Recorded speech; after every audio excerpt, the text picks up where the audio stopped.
All right, everybody. Welcome to episode 7. We are here. We are going to try and see if we can get this down to below 8,000 and just slowly work every 3 shows, try to chip off 2, 3 grand off of that. So, our next event isn't until July 21st. So that is definitely going to be pretty good for our financial because the sponsorship money will come in, most of it that we're going to get this month, unless we get a jump up in popularity, which I'm praying for because God knows we need it. So what I'm going to do is I'm going to skip ahead to the next show, and we're going. Oh wait, before we do that, where are we sitting at merchandise wise? It's up 55%. So by the time we get to the show, it'll be at about 60. So that's something I'm looking at right now. That'll be more money, more revenue. So that's one of the things we can hope for. But I'm gonna go ahead and skip to the next show now, and I will see you when we get there. All right, we are at the date of the show. Let's take a look. Oh my God, Goldberg got hired by Japan. We don't get their numbers though. That's unfortunate. But okay, New Japan is wheeling and dealing. Sweet Lord, they signed Goldberg and Shawn Michaels. That did Shawn Michaels wrestle? He did. He wrestled in a tag match with Don Fry. Cool. Alliance match. I beat Stone Mountain for what, like the fifth time? I don't know. I signed the deal. I then wrestled Roadkill and Danny Doring and retained the NWA World Heavyweight Tag Team Championships. And Samoa Joe is going to do another tour of 01. How old is Jay Briscoe? He's 18 now. You're a freelancer. Why? Why? Why? Freelancers I hate. I hate. Why? Why? Why? Why? Why? That's not true. He was in Ring of Honor forever. God, it sucks. Alright.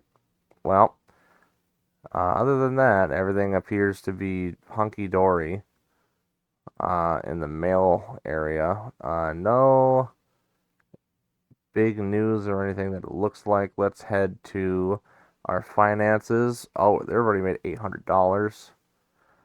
Merchandise has already made $20, about as well as you could expect.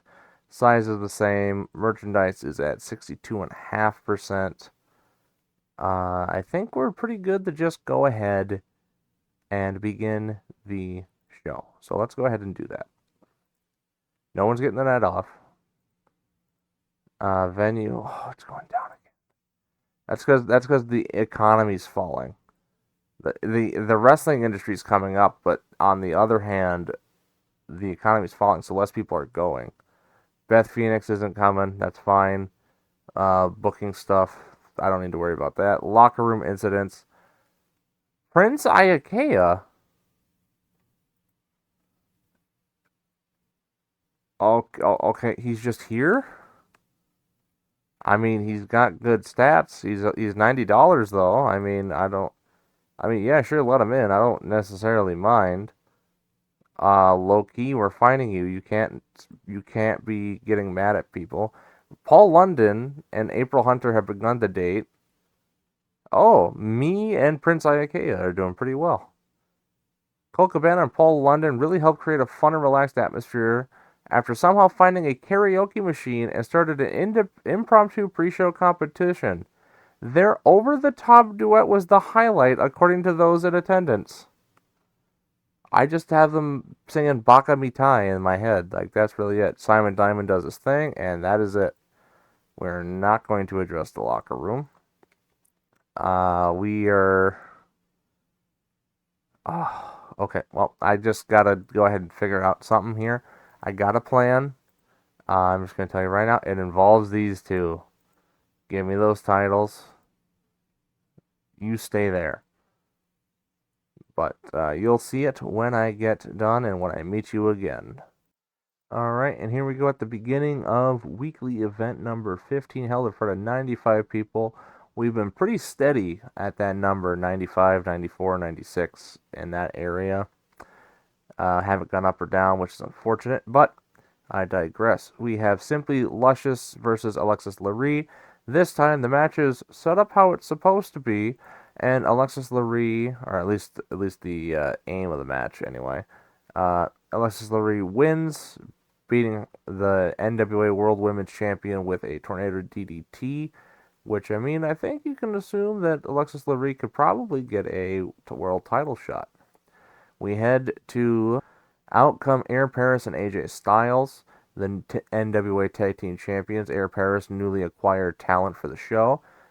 Out there, AJ Styles says that he is enacting his rematch clause to get another shot at the NWA or TNA X Division Championship that Paul London beat him for last month. And Culture Club comes out, not just Paul London, but both him and Jason Cross. And they say that they're going to enact their rematch clause for the NWA World Tag Team titles. So what we're going to have set up now is 2 tag team matches back to back. The first one's going to be for the X Division Championship. The winner of that match, the one who gets the fall, becomes the champion. And then immediately after, you will have another match for the NWA Tag Team titles. That will be done in one night. First match for the X Division title. Oh, did that not go the way I had wanted it to? I mean, it should have. I had the title on the line. Well, I'll just change that myself. Jason Cross and AJ carried that match pretty well. Superb Wrestling, a good heat. Air Raid defeated Culture Club when AJ beat Jason Cross with a spiral tap, and then immediately followed up it with another one. Wow, a safe bet was a failure. Wow. Culture Club defeated Air Raid when Jason Cross pinned Air Paris with a shooting star leg drop, and they essentially swapped titles. 36 show rating. Well, we got to give it to AJ and Jason Cross. They're both happy. $76. I'm fine with that. Popularity. Popularity just refuses to go up. And it's not that, the shows aren't good enough. It's like, well, they're doing pretty good, all things considered. Samoa Joe gets signed. Let's pop out, take a look. Finances, we're doing pretty well. We're doing swell, I suppose. If we look at our matches for 2002, Air Raid and Culture Club, that is number 4 out of 45. So, we'll see how that goes. Well, let's see how much money we make this month first. Alright, we are at the beginning of the month of August. Let's see what we got going on. MCW went down to small time. Samoa Joe joined 0-1, and M-Pro went bankrupt. Oh boy, did we go up? A 43rd, baby.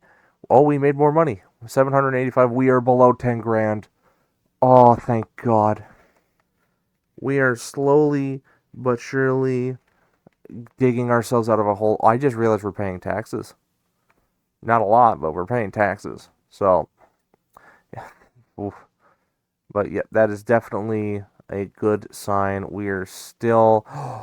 Mid-Atlantic and Mid-South went up by 1. Thank God. It's about bloody time. When we get to... Right now we're on cheap. If we were on normal, it'd be $8. I'm actually going to put it on normal, because we know what cheap gets us. Cheap gets us 95. Around that, give or take 1 or 2. So if we put it at normal, and say we lost 20 people, so we're going to be at... I just was there. There it is. Say we lose 20 people, so we're going to have 75 people at $8. So 600 at normal, which might be a little bit more, but that's if we're losing 20. Anything less than that, we might switch back. But for now, we're going to keep it at normal. Oh, we're going to keep it at normal. We're going to see how it goes. Finances are looking good. Size, we finally gained some popularity, my lord. And we're going to see if we can maybe get the Southeast up to 8 at the end of this show, but we'll have to wait and see, and I will see you there. All right, we have made it to the date in the month of August. I'm looking through some of the news, the available articles that are here.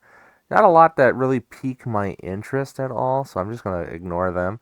We did get some uh, emails here. Amazing Red got a bruised tailbone, so he probably healed fine. Yeah, there's a lot of stuff that happened in a week. We beat Axel Rotten and Mike Sullivan to retain the NWA World Heavyweight title. Paul London and Jason Cross signed with 0-1. And then Ring of Honor. So, and Loki got injured at tingling extremities, like nerve damage. And then Paul London went to Toriumon, and then he left. Their tour ended. Okay. So not a lot happened. I guess I could go take a look and see. We're sitting at about $700, about halfway through on our sponsorship money. That's still sitting at about $1,200. Performance is at 520. So here's going to be the real moment of truth. How much? We're back at 44. What company opened up? Stop opening up companies. God, I keep falling further and further back, and I just don't know what to do. I mean, I'm watching these companies come in here, and like, I mean, look at this. They're kicking me out of the water, and they've got more money, far more money than I do. But I digress. Let's go to the tonight's show and see how things are going. None of you are getting the night off. 79. Okay, so that's not the 20 that I was expecting. So if it's $8 per ticket, 79 times, no, 79 times 8, 632. Okay, so we can actually deal with that. Oh, the economy just keeps dying. Sweet Lord. Simon Diamond doing his thing. Dundee, you're fined. Mikey Henderson and Scotty Riggs are butting heads backstage. And that's it. Wonderful.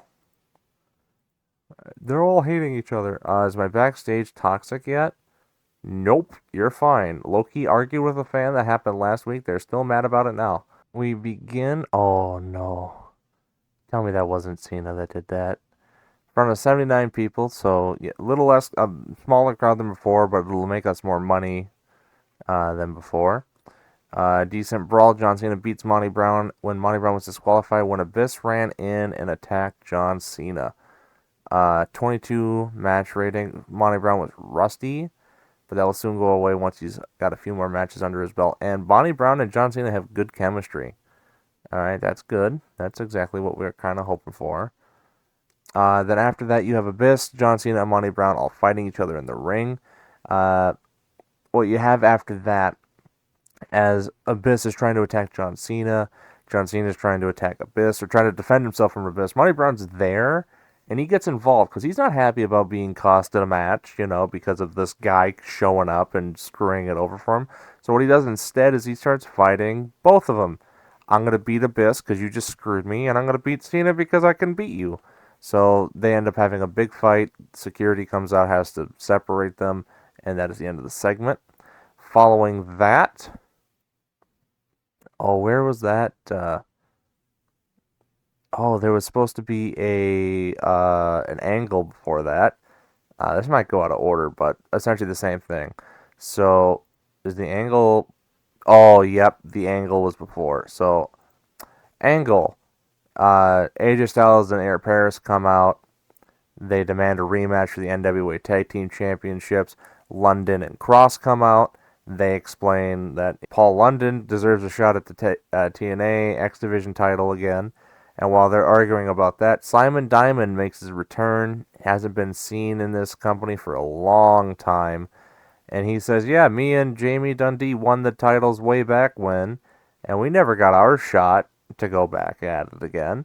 So we're exercising our rematch clause, where you have your three-man match here, or three tag team match, at which point Simon Diamond and Jamie Dundee win.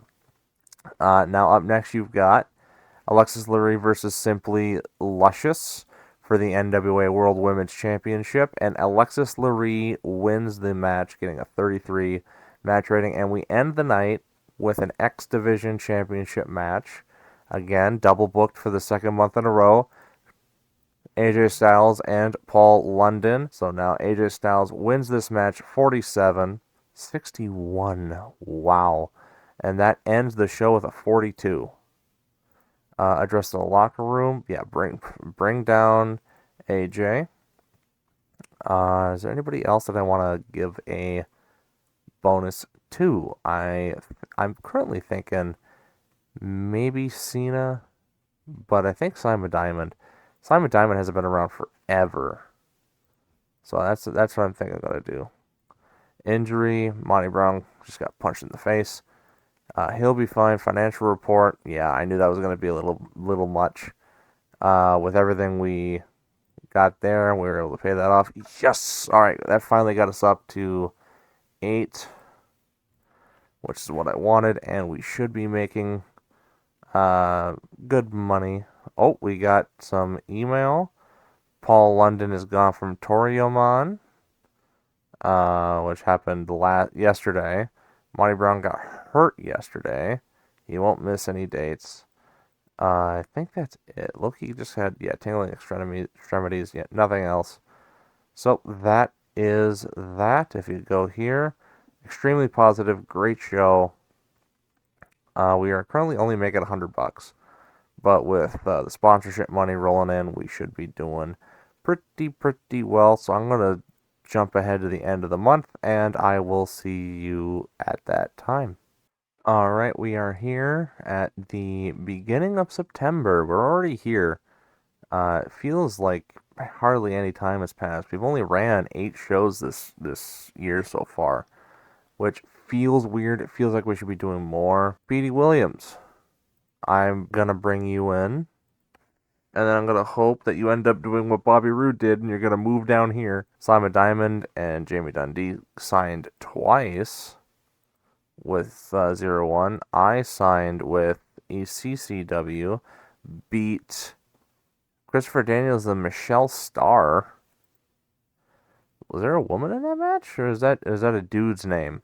Michelle. Wasn't a great match. It was a 66. But I digress. If we pop over to our finances, we made about $500. So with tonight's show, I'm hoping we might actually be able to knock that under 9,000. Which, given where we were below. We are at 10.5. Got underneath 10. Now we're under 9.5. Now hopefully we're able to move past into something below that. Currently $1,200 still. That's not the one I wanted to size. Southeast went up. The ticket prices for that won't go up until we get to level 11. Cheap is at 7. Very cheap is at 5. The attendance boost depends on how popular the company is and how attractive the show is. Using this pricing boosts your potential popularity gains slightly. So I'm going to put it on free.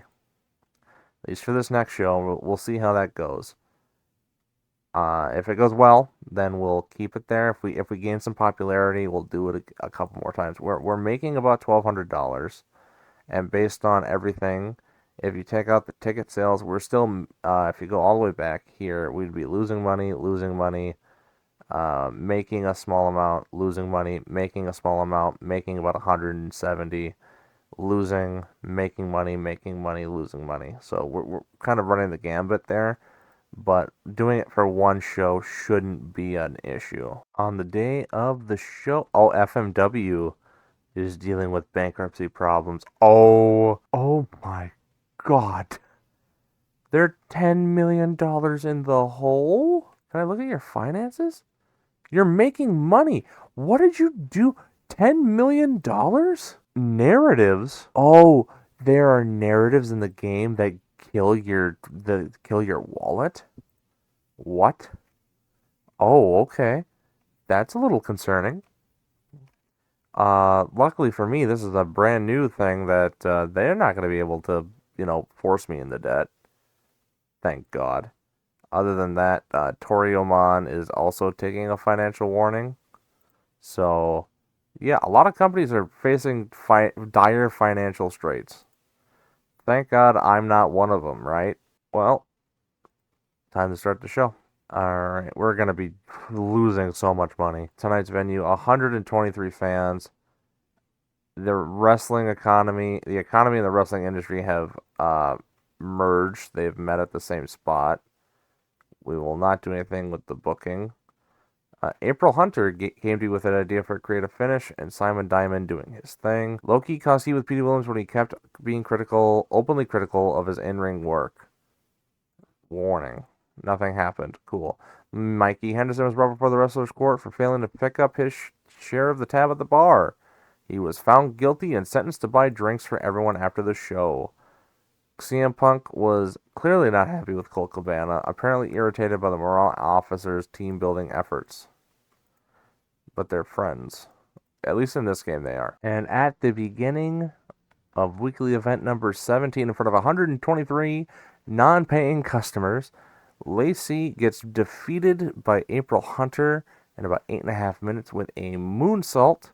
The finish that April Hunter gave me at the start was only good until the 26th of September of this year. So we had to use it with it now or not at all. So we used it, and bam, it was a success. Monty Brown comes out and he cuts a promo on Abyss and on John Cena saying, hey, Abyss, you cheated me out of a match that I should have won. And Cena, instead of taking care of business like you should have, you're leaving it open, and now I have to deal with it, and I'm going to put it to bed permanently. Then we have a match. Oh, this actually did way better than I thought it would. Monty Brown defeated Abyss in 7.5 minutes with a powerbomb after John Cena comes out from the back and distracts Abyss. He turns around, gets hit by the powerbomb by Monty Brown, and Monty Brown wins. Cena comes in, clotheslines Abyss out of the ring, and Monty Brown hits John Cena with the pounce. The first time we ever really see that move done, and it knocks Cena right out of the ring. AJ Styles comes down, cuts out. He talks about the last couple of weeks where he was disappointed in his partner for not pulling his weight, quote unquote, but he's still ready to do the X Division Open Challenge, and out comes Michael Shane and the two guys. Oh my God, that's the best match we've ever had. In a superb match, AJ Styles defeat Michael Shane with a spiral tap, defends the X Division Championship, and a 51 match rating. Oh my sweet lord. Well, you know who we're doing this to, right? All right, AJ, you did great. I'm giving you a hug. Uh, who else? Michael Shane did pretty good. He got him there. Abyss might be it. Cena. I don't know. Yeah, let's just go Abyss. Good performance. AJ was happy. He seemed pleased. Yeah, we're hemorrhaging money because we didn't make anything on ticket sales, which is fine. And we didn't go up in popularity. That was not worth it. Alright, well, we're going to find out whether or not we made any money. Ooh, Chavo Guerrero. Oh, that's Chavo Guerrero Sr. I thought that was the younger. The return of Eric Angle. Oh, hey, we got a couple of our guys go and work with 0-1, the tag team champions. They probably defended their title. Alright, moment of truth. We made 200 bucks. So we didn't get down below 9,000, and we didn't go up in anything, unfortunately. But we are still making money, even with not having any. Oh, we broke 1,300 on that. We've still got about a year and a half left to completely erase the deficit. If we had tried to actually raise money here, if we had sold tickets, we would have sold about another $600. So bam, put that on top, and we'd have made about $800, which would have been a new record for the company. But I figured trying to get that popularity up would have been worth it for purely the sponsorship money. Although the sponsorship money is saying it's about $1,300 now, which has me concerned. or maybe concerned isn't the right word, but curious. Yeah, none of those went up, so I am a little confused. God, how long is that going to be falling? The wrestling industry and economy are, even right now, so hopefully that leads to something. But that is currently the end of this episode. I hope you enjoyed it. I hope to see you again for the next one for the end of the year.